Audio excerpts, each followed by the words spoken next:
Si Lord po yan. Hindi po tayo magaling na hindi po tayo madaliman. Look at this. Look at this example. Many of the people, lalo-lalo po pag hindi kilala mo Lord, pag tinanong mo sila, paano mo na-accomplish yan? Yung ganyan po, kasi nagsunod kami ng kingdom, yung bata kami. Kasi nagtrabaho kami talaga, hindi na kami natulog, di ba? Hindi na kami natulog, talagang nagpaalila kami sa ibang bansa, kaya mayaman kami sa iyo. Listen carefully.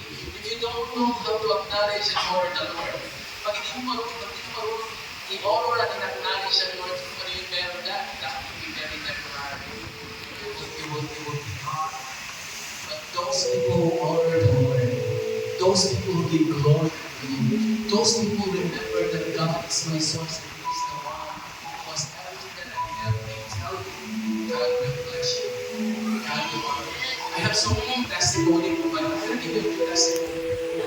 Bago po sa Star Mode, there's one family na nagpa-dedicate. And this is 4 years ago. There's one family na nagpa-dedicate ng practice sa kanila. Sabi ko, bakit na-dedicate mo pa? Tinanong ko lang po, bakit na-dedicate nyo pa? Kaya naman kayo nagkakaroon. Ibang usapan ko ito. Ito po ay sa Panginoon. Binibigay namin yung lahat ng para sa Panginoon. We give it talagang the best para sa Panginoon. So during that day po, pinag-pray ko namin, simply just pray. Huwag po mga kapatid because they know how to honor the Lord. Last week